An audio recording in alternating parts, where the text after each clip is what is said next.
اول حاجه لو انت لسه بتبدا برمجه وبتدور على طريقه تطبق اللي بتتعلمه، المسائل على كود شيف هتكون خطوه ممتازه. والنهارده هنحل مساله بسيطه بلغه السي بلس بلس، وهقول لك ليه سي بلس بلس من اقوى اللغات للي عايز يفكر كمبرمج محترف. لغه سريعه وقوية وبتستخدم في تطوير الألعاب والبرامج التقيلة وحتى أنظمة التشغيل، وفيها تحكم عالي بالميموري، وده بيخليها مناسبة للمسائل اللي محتاجة أداء عالي زي كود شيف. دلوقتي النهاردة بقى هنشوف أول مسألة هنحلها على كود شيف. أول حاجة احنا بنعمل سيرش عادي جدا على codeChef.com. واول حاجه هيخلينا نعمل ساين اب او لوج ان اللي انتوا حابينه. لو انت اوريدي عندك ايميل بتعمل ساين اب وبتعمل كونتينيو ويز اي حاجه. مثلا انا دلوقتي هعمل كونتينيو ويز جوجل بما ان انا اشتغل على جوجل، وان هو اصلا ما بيتعملش غير بجوجل. وهختار مثلا اي ايميل، مثلا الايميلات اللي يعني الايميل اللي عندك اختاره وهتشتغل بيه. طبعا اول ما بتختار الايميل بتاعك بيبدأ يدخلك وبيحمل. طبعا انا كنت شغالة قبل كده، فخلينا نبدأ بقى من اول النهاردة كده ونشوف هنعمل ايه.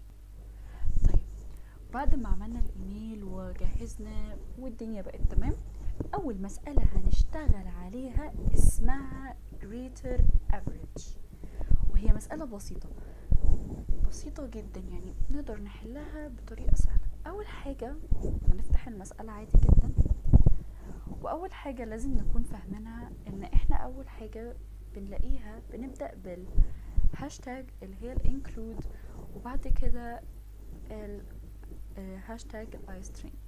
بس بنبقى ان احنا شغالين على كود شيف، فهو بيبقى اوريدي عملها لنا اللي هي هاشتاج انكلود. والمساعدين هنعرف ايه المساعدين دول بعد كده بيتس، بعد كده خط الميل ده اللي هو stdc++.h والمساعدين، وهقول لكم ايه هم المساعدين دول. بعد كده اللي هي اليوزنج نيم سبيس std، ودي بتبقى حاجات تبع كل ويب سايت او كل برنامج احنا بنشتغل عليه، فمش يعني الحاجه المهمه اللي احنا لازم نكون عارفينها اللي هي الهاشتاج انكلود والانتجر مين، لازم نكون عارفينهم بحيث لو لقيناهم في اي حاجه نكون فاهمينهم يعني ايه.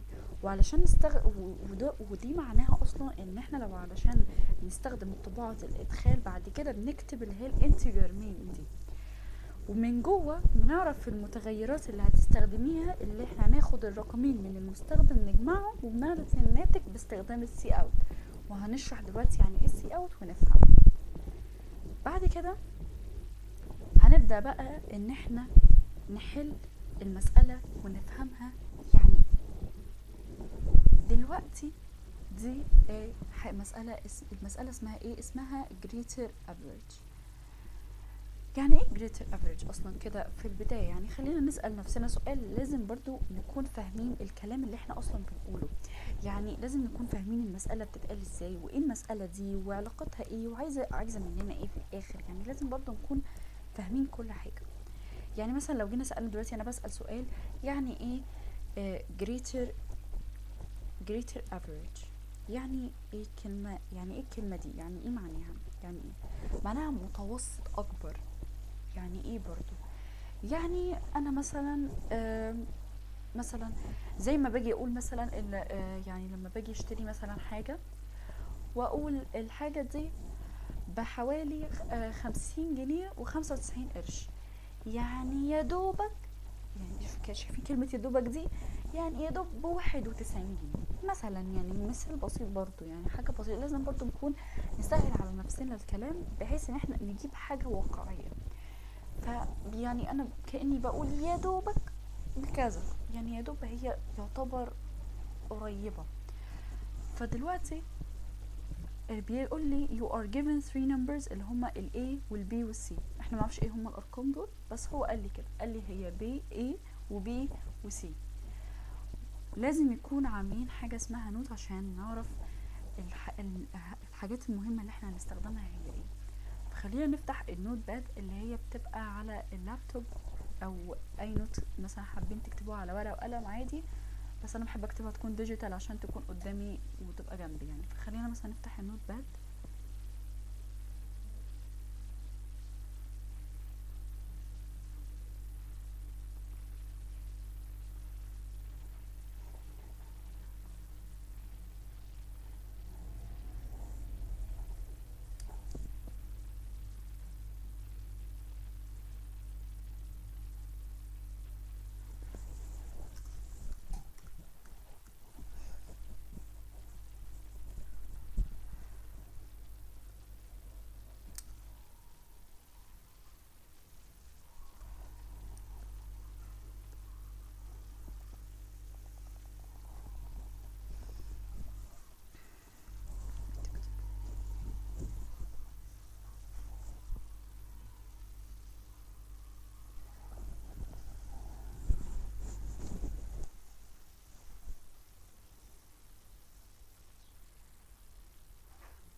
دلوقتي بعد ما فتحنا النوت باد او الحاجة اللي احنا هنكتب عليها النوتس، خلينا نقسم كده الشاشة تكون مقسومة نصين بحيث ان احنا نعرف نتحكم في دي وفي دي. تمام كده احنا فتحنا النوتس وقسمنا الشاشة. فاول حاجة فهمنا ان احنا عندنا 3 ارقام اللي هما الاي والبي والسي، ودول بيعتبروا ان هما variable يعني حاجات بتتخزن. فخلينا اول حاجة نسجل عندنا كده في النوتس بتاعتنا ان الفاريبلز اللي هي الحاجات اللي بتتخزن جوه بتساوي ال A وال B وال C. دي كده اول نوت المفروض نكتبها عشان نبقى عارفين. بعد كده بيقولي determine whether the average of A و B و C is it strictly greater than C or not. يعني ايه كلمة strictly دي؟ strictly greater than دي C or not يعني معناها اللي هي يدوب اكبر من السي ولا لا، يعني اللي هي فاضل لها حته صغيره قد كده وتبقى تبقى اكبر من السي. تمام زي ما قلنا في المثال الاولاني. يعني ايه؟ هي حتى جايه من اسم اصلا المساله اللي هي greater average. فهو كده قال لي انه ال A وال B هم لازم يكونوا اللي هو الافريج بتاعهم، اللي هو المتوسط بتاعهم، اللي هم ال A وال B يدوب strictly than C or not. تمام. فدلوقتي انا برضو دي معلومة مهمة جدا ولازم اسجلها عندي في النوت زي ما اتفقنا. كل معلومة بسجلها عندي في النوت. دي كده ميزة المبرمج الممتاز اللي هو بيبقى مش مجرد انه بيحل مسألة او بيجيبها من على شات GPT او الحاجات دي وخلاص كده. لا، احنا لازم برضو نكون فاهمين المسألة بتتكلم عن ايه، يمكن تفيدنا في المستقبل. طيب يبقى تاني نوت عندي كده انا هكتب دلوقتي ان الافريج، لان هو قال لي افريج فانا هكتب كده كلمة افريج، ان الافريج اللي هو بيساوي ال A وال B strictly، بس بدل ما اكتب strictly زي greater than هي علامة ال strictly اللي هي دي العلامة بتاعت ال strictly. هكتب C or not. تمام. دي كده كانت برضو تاني نوت مهمة معانا. قال لي هنا نوت ان ال average of A and B is defined as bracket A plus B bracket over 2. يعني مثلا ان الافريج عندي of A of 5 و 9 is 7 والافريج of 5 and 8 is 6.5. جابها ازاي؟ هو قال لي انه انا دلوقتي هعمل ان ال A وال B plus وهحطهم في bracket over 2. يعني انا دلوقتي هعمل كده، خلينا مثلا نفتح الكالكوليتر بتاعتنا ونكتب 5 بلس 9 ونحطهم في براكت زي ما هو عامل كده هنا بالظبط، واوفر ال2 يطلع لي ال7. دي مش يعني خلي بالكم بس ان ال5 وال9 وال7 دي حاجه، وال5 وال8 وال6.5 دي مساله تانية. احنا دلوقتي بنحل اللي هي ال5 وال9 وال7. خلينا دلوقتي نجرب كده مع بعض. نحط ال5 وال9 في براكت بلس اوفر ال2 ونشوف هل هتطلع 7 ولا لا. خلينا كده نجربهم ونشوف هيطلع لنا الناتج 7 ولا لا. اهو ادينا كتبنا الرقم حطيناهم في براكت. ركزوا كويس قوي ان انتوا لازم تحطوهم في براكت، اوعوا ما تحطوهمش في براكت. خلينا نشوف هيدينا كام. ادانا 7، يبقى فعلا ان ال5 بلس ال9 في براكت ال7. طيب خلينا كده نجرب لو احنا ما حطيناهوش في 7 الا ما حطيناهوش في قصدي في براكت ايه اللي هيحصل. يعني خلينا دلوقتي نعمل كده 5 بلس 9 divided 2 لان احنا برضو لازم نكون عارفين الفرق ما بين ده والفرق ما بين ده.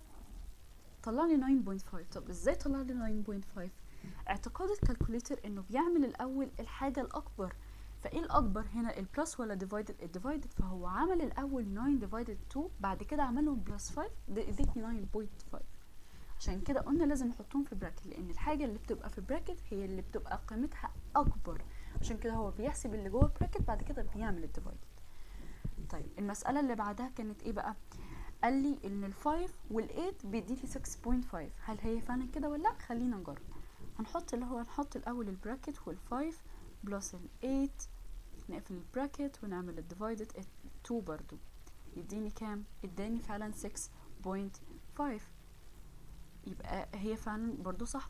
طيب سؤال دلوقتي، هي 2 دي جت منين؟ هو قال لي اصلا هو قال لي اداني نوت هنا كده حلوه ان ال A وال B definite as ان ال A بلس ال B في bracket divided 2. فهو كده اوريدي. يبقى هو كده اوريدي قالها لي.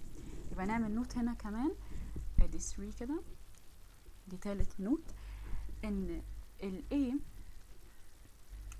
وال B هيتعاملوا هيدينا ان ال A، نحطهم كده الاول في براكت، ان ال A بلس ال B في براكت، دي علامة الديفايدد للعلم يعني كده في الكمبيوتر، دي بتبقى علامة الديفايدد التو. يبقى دي برضو تالت نوت خليها معانا لانها مهمة جدا وهتفيدنا دلوقتي في الانبوت والاوتبوت. طيب ندخل على الانبوت فورمات.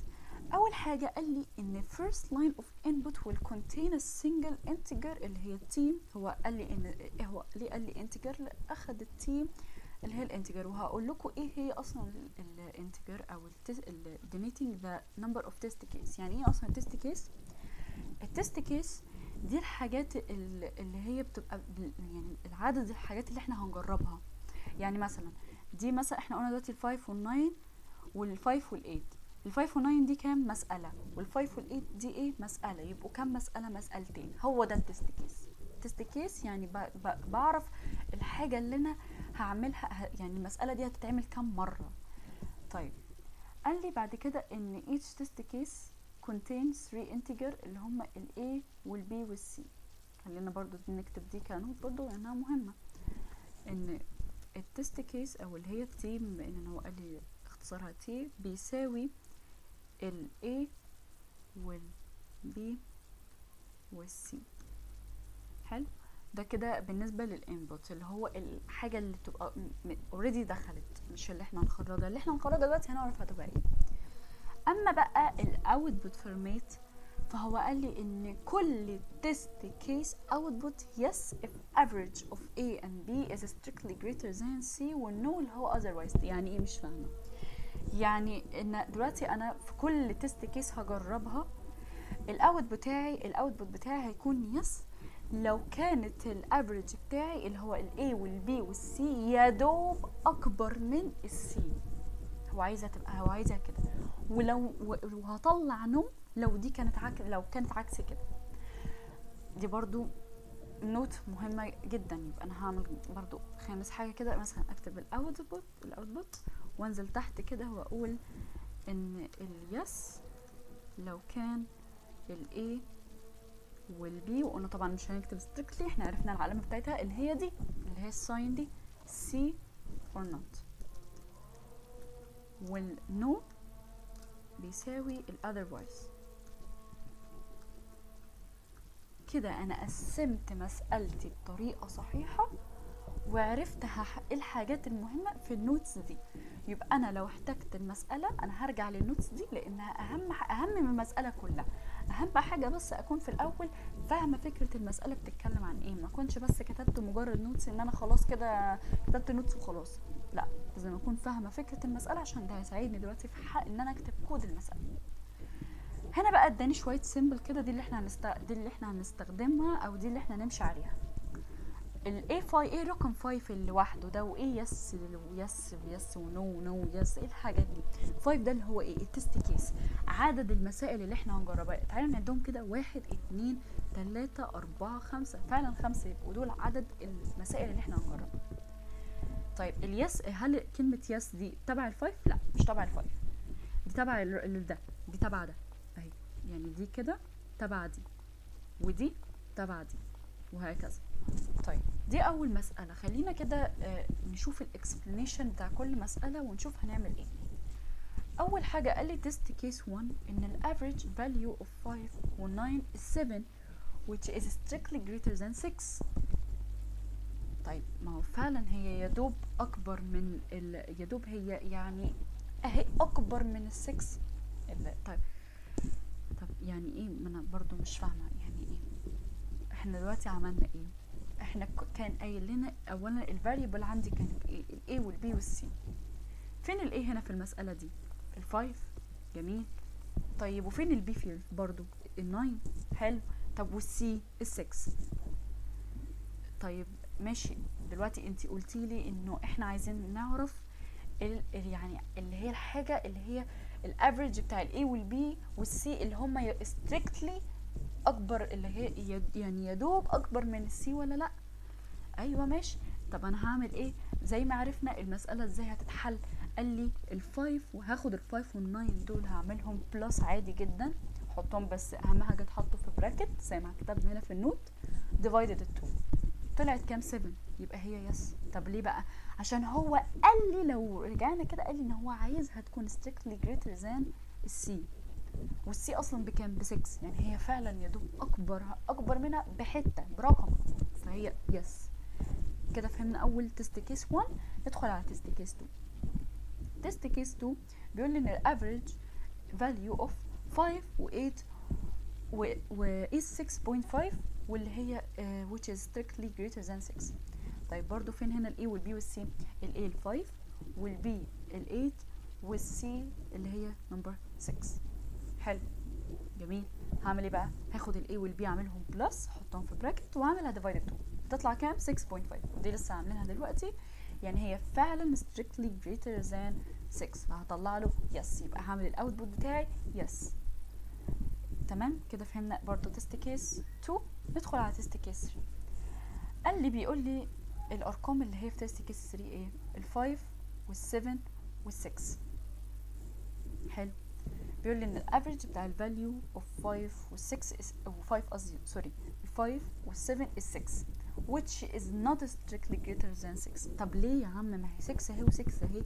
لا، هو عايزها اكبر من ال6، مش عايزها قد ال6، هو عايزها اكبر من ال6 بفتفوته بسنه. طب خلينا كده نجرب هي اصلا فعلا 6 ولا لا. يلا بينا. هنعمل كده، هكتب احط براكت واعمل 5 بلس، ثانيه واحده كده ارجع تاني نشوف المساله كانت ايه. ماشي 5 بلس 7 في براكت divided 2 هيديني 6 فعلا. طيب حلو ماشي. يبقى هي فعلا مش greater، هي مش not strictly، هي no. يبقى هطلع في الاوت بتاعي no. ندخل على تيست كيس 4. ماشي. الارقام اللي عندي 4 9 و8. فين الاي وفين البي وفين السي؟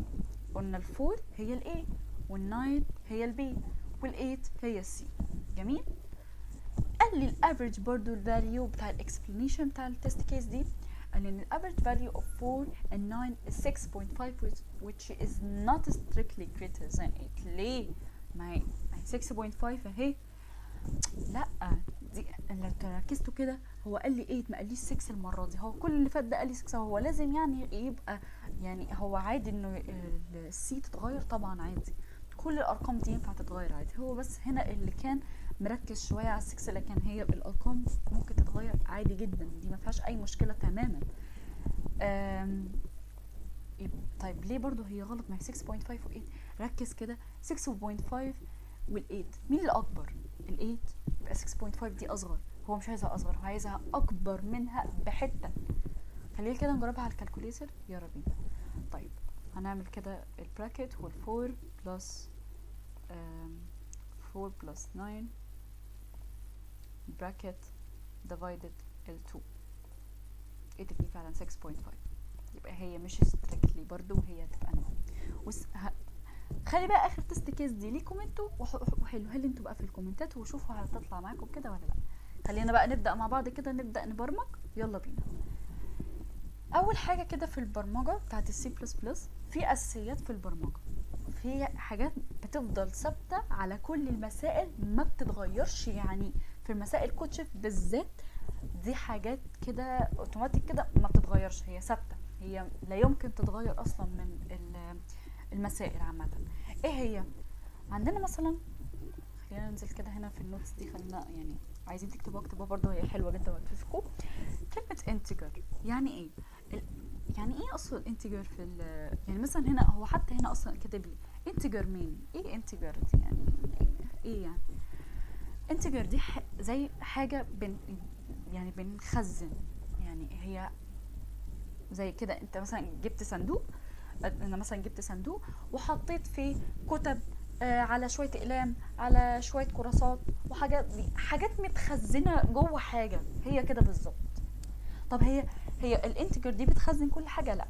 انا مثلا لما انا واحده مثلا منظمه بحب اجيب صندوق احط مثلا فيه كتب، وصندوق تاني احط فيه كراسات، وصندوق تاني احط فيه اقلام، وصندوق تاني احط مثلا فيه اي حاجه تانية.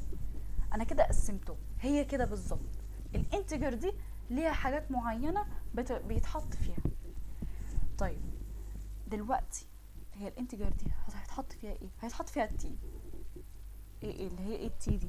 فاكرين لما قلنا التي دي بتساوي ايه؟ التست كيس. طيب ماشي، ايوه، يعني ايه برضو؟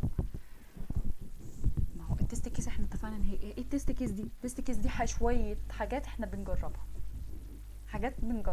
هي تست كيس. يعني هي دي ده مفهوم التست كيس. فانا حطيت ان انا خزنت التست كيس دي في الانتجر، حاجات انا بخزنها. ولازم في اخر الجمله، اخر اي جمله لازم تحط السيمي كولون، لازم.